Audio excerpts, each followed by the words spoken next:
Continuamos hoy, amigo oyente, nuestro estudio del capítulo 4 de Levítico, y nos corresponde hoy considerar el aspecto de los pecados de las personas del pueblo. Vamos a leer el versículo 27 de este capítulo 4, que dice así: Si alguna persona del pueblo pecare por yerro, haciendo algo contra alguno de los mandamientos de Jehová en cosas que no se han de hacer, y delinquiere. Ahora esto habla en cuanto a la persona común y corriente, es decir, el ciudadano en particular. Es verdad que esta ofrenda era por un pecado por yerro, pero se trataba de un pecado contra algún mandamiento específico de Dios, una transgresión de algo que había sido específicamente declarado como prohibido. También tenía que establecerse que el que presentaba la ofrenda era culpable. No podía ser simplemente un rumor, sino que la culpabilidad tenía que comprobarse. Esta ofrenda, al igual que las anteriores, tenía poder para quitar el complejo de culpa y satisfacer la conciencia.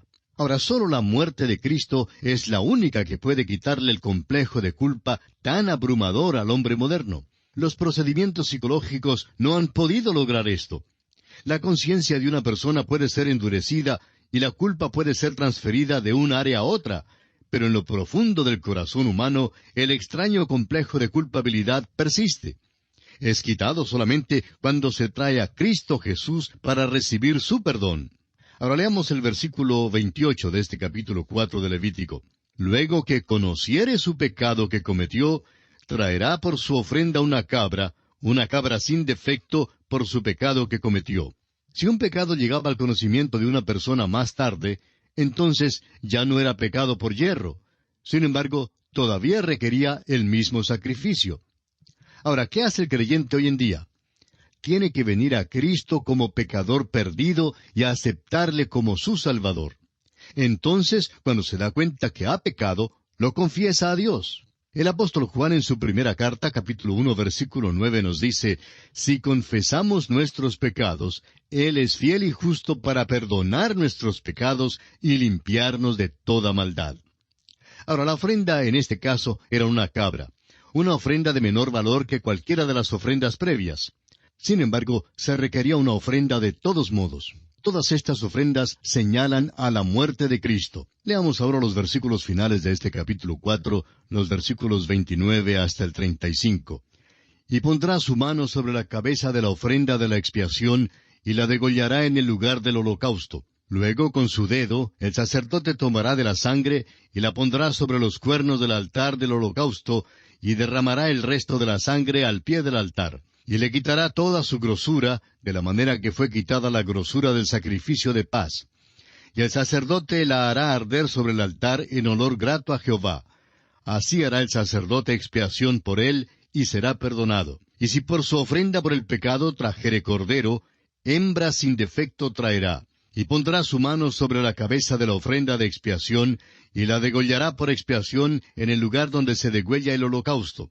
Después, con su dedo, el sacerdote tomará de la sangre de la expiación, y la pondrá sobre los cuernos del altar del holocausto, y derramará el resto de la sangre al pie del altar. Y le quitará toda su grosura, como fue quitada la grosura del sacrificio de paz, y el sacerdote la hará arder en el altar sobre la ofrenda encendida a Jehová. Y le hará el sacerdote expiación de su pecado que habrá cometido, y será perdonado. Vemos aquí una vez más que el ritual es el mismo para todas las clasificaciones de la humanidad. Ahora, según el versículo 32, un cordero, hembra sin defecto, también era aceptable. Y una vez más vemos que el ritual para el cordero era el mismo. Ahora, la cláusula importante en la cual debemos centrar nuestra atención se encuentra en el versículo 35, al final donde dice: y será perdonado. La verdad importante aquí es que el perdón completo es asegurado para el pecador. Se lograba una absolución total. Eso es exactamente lo que se efectuó por nosotros cuando Cristo murió. El apóstol Pablo en su carta a los Efesios capítulo 1 versículo 7 dice: en quien tenemos redención por su sangre, el perdón de pecados según las riquezas de su gracia. Prosiguiendo ahora nuestro estudio sobre la ofrenda por el pecado, vamos a considerar la ley de la ofrenda por el pecado, que en realidad no se encuentra aquí en este capítulo 4 de Levítico, sino en el capítulo 6, versículos 24 al 30. Y vamos a leer los versículos 24 y 25. Y habló Jehová a Moisés diciendo: Habla a Aarón y a sus hijos, y diles: Esta es la ley del sacrificio expiatorio. En el lugar donde se degüella el holocausto, será degollada la ofrenda por el pecado delante de Jehová. Es cosa santísima. Notamos que el lugar para la ofrenda por el pecado era el mismo que se usaba para ofrecer el holocausto. Estas dos ofrendas se refieren a Cristo. Ahora los versículos 26 y 27 del capítulo 6 de Levítico dicen: El sacerdote que la ofreciere por el pecado, la comerá. En lugar santo será comida, en el atrio del tabernáculo de reunión. Todo lo que tocare su carne será santificado, y si salpicare su sangre sobre el vestido, lavarás aquello sobre que cayere en lugar santo. La ofrenda por el pecado era santa ante Dios. Recuerde usted que Cristo en la cruz clamó a Dios con las palabras del Salmo 22, versículos 1 al 3. Dios mío, ¿por qué me has desamparado? ¿Por qué estás tan lejos de mi salvación y de las palabras de mi clamor? Dios mío, clamo de día y no respondes, y de noche y no hay para mí reposo. Pero tú eres santo, tú que habitas entre las alabanzas de Israel.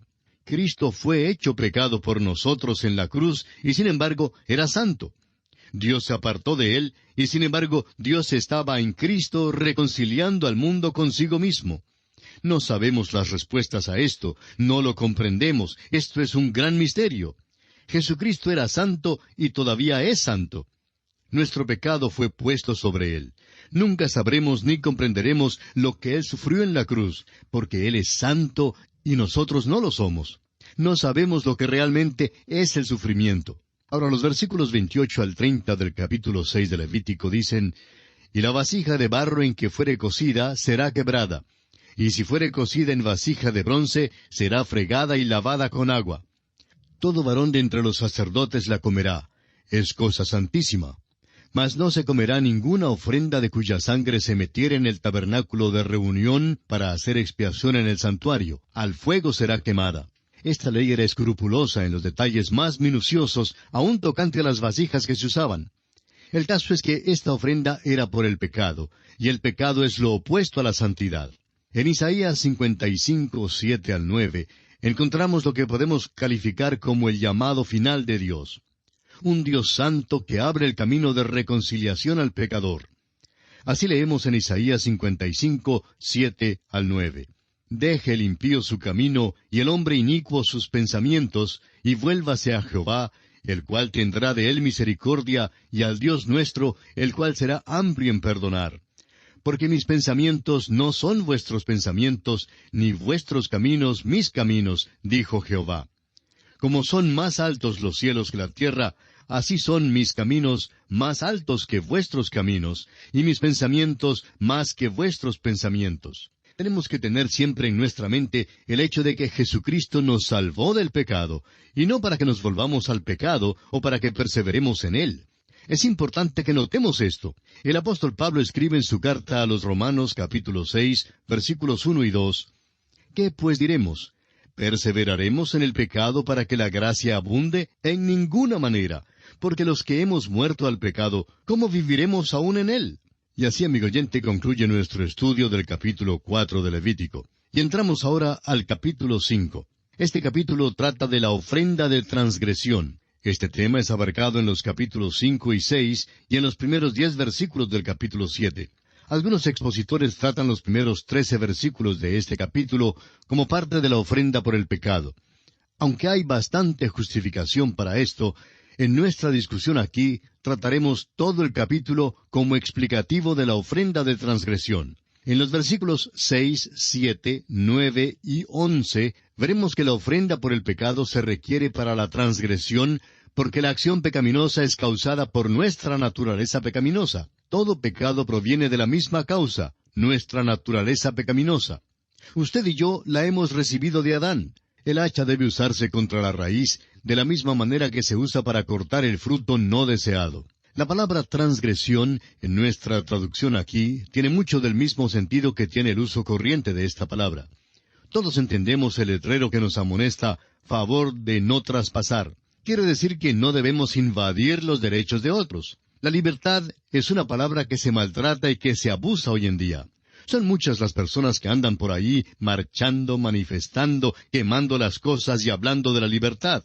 Amigo oyente, es verdad que usted tiene libertad de mover el puño de su mano en cualquier dirección que desee, pero su libertad, amigo oyente, termina donde comienza mi nariz. Una transgresión es una invasión de los derechos de Dios o del hombre. Por ejemplo, el rehusar dar los diezmos se contaba como una transgresión en Israel. Tenemos el ejemplo de Acán, que tomó para sus propios fines un tesoro que se había declarado anatema, y esto se consideró como una transgresión. Usted puede leerlo en Josué capítulo 7, versículo 1. Siempre debemos recordar que nuestras transgresiones emanan de nuestra naturaleza pecadora. El hombre es totalmente depravado y realmente no tiene capacidad para agradar a Dios en ninguna manera. Dios aclara sin lugar a dudas que Él no puede ni aceptará las obras de un hombre incrédulo, es decir, uno que ha rechazado a Dios. Y podemos afirmar que Dios no puede salvar a los incrédulos por sus obras, porque sus justicias, sus obras, son como trapo de inmundicia. Amigo oyente, Él no nos salva por nuestras obras de justicia, sino por su gracia. Es imposible que un incrédulo agrade a Dios, por cuanto los designios de la carne son enemistad contra Dios, porque no se sujetan a la ley de Dios, ni tampoco pueden.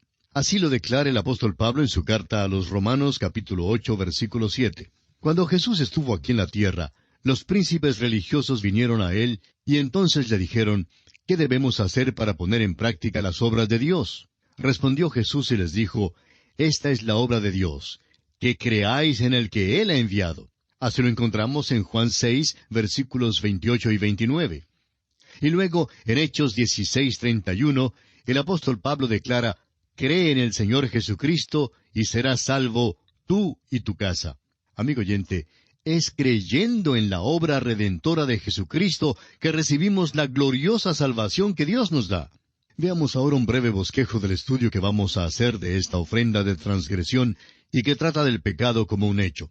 Consideraremos en nuestro estudio de esta ofrenda, en primer lugar, los hechos específicos de pecado cometidos por yerro, en los versículos 1 al 13. En segundo lugar, los hechos no específicos de pecado cometidos por yerro, versículos 14 al 19. En tercer lugar, los hechos específicos de pecado cometidos con premeditación, en el capítulo 6, versículos 1 al 7. Y en cuarto lugar, la ley de la ofrenda de transgresión que se encuentra en el capítulo 7, versículos 1 al 10. Consideremos pues el primer aspecto, o sea, los hechos específicos de pecado cometidos por yerro. Es obvio que esta lista de pecados que aquí se enumeran no es una lista completa, sino que nos da algunos ejemplos de un número ilimitado de pecados que pueden incluirse.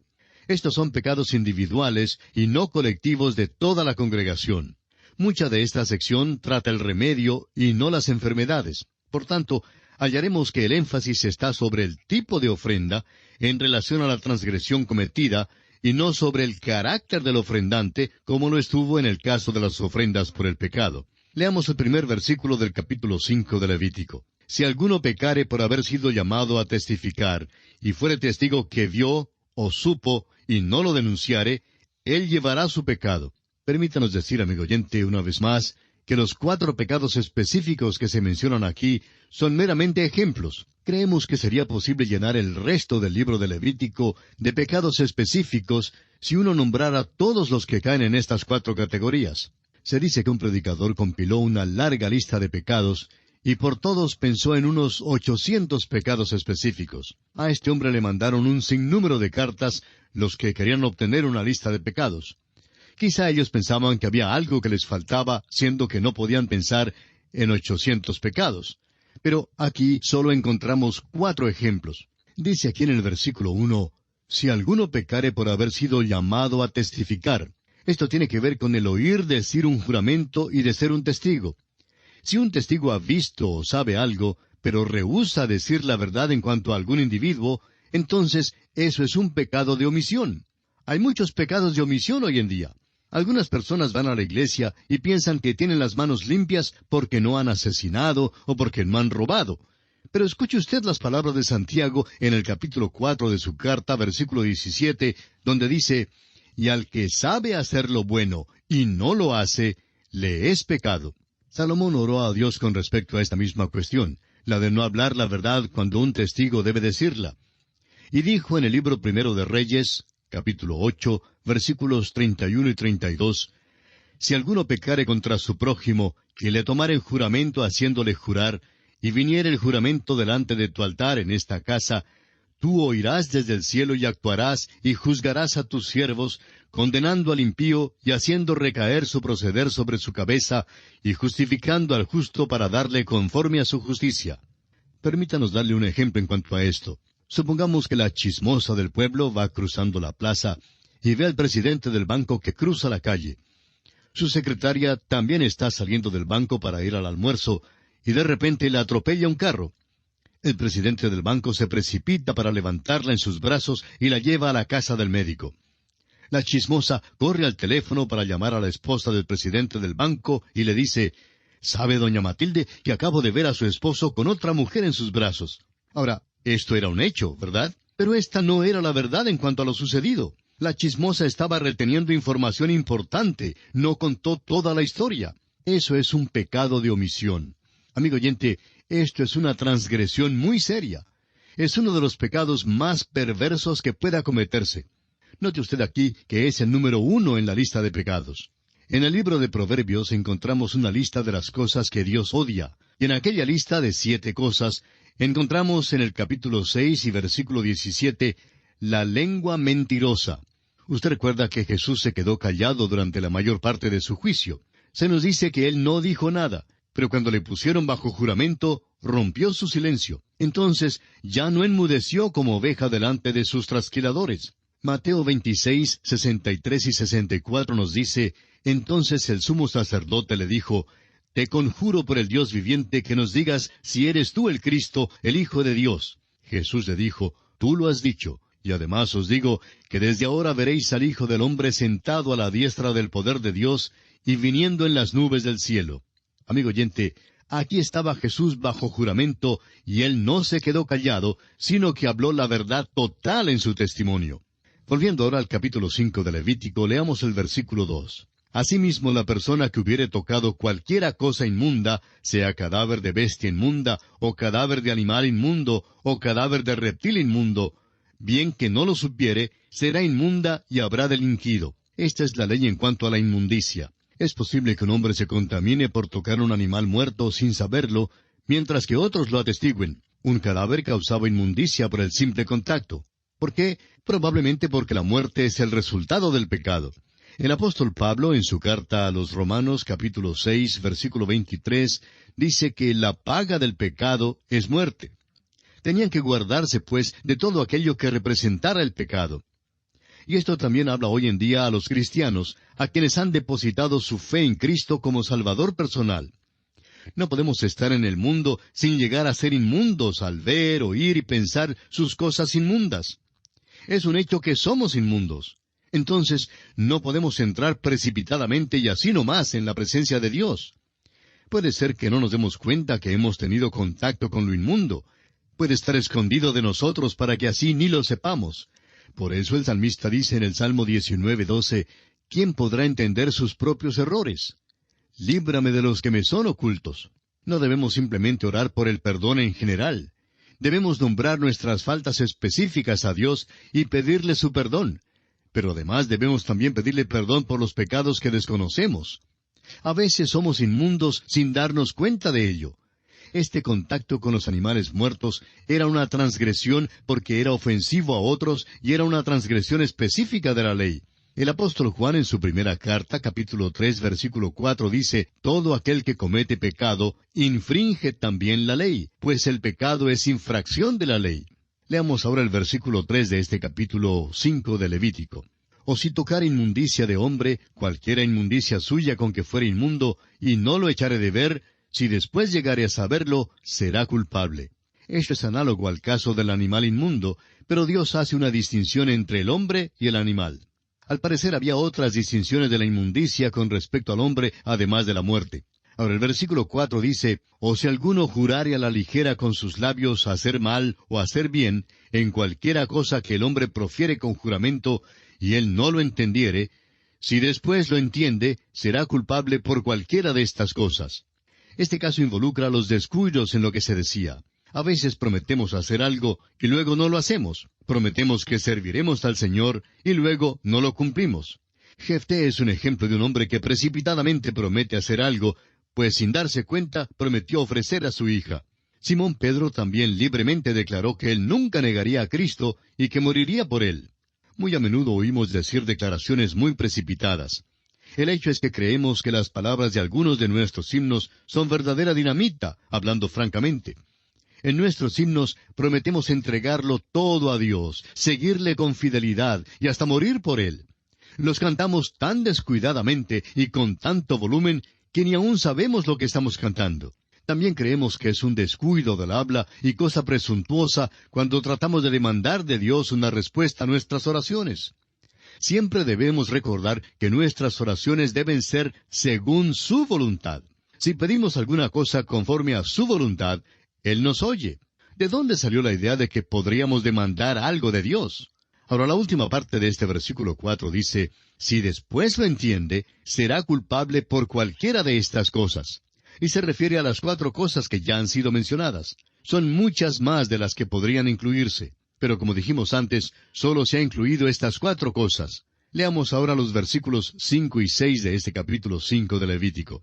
Cuando pecare en alguna de estas cosas, confesará aquello en que pecó, y para su expiación traerá a Jehová por su pecado que cometió una hembra de los rebaños, una cordera o una cabra como ofrenda de expiación, y el sacerdote le hará expiación por su pecado.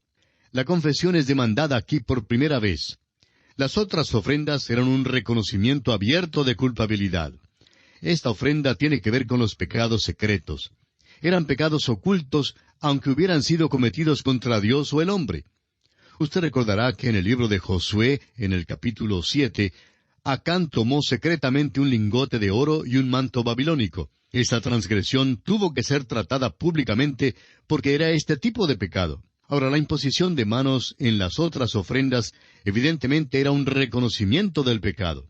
Aquí, la confesión debía hacerse primero y luego la ofrenda. En las ofrendas de olor grato, las ofrendas precedieron cualquier pensamiento de confesión. Aquí sucede lo opuesto. Y aquí, amigo oyente, tenemos que detenernos porque nuestro tiempo se ha agotado. Que el Señor le bendiga es nuestra ferviente oración.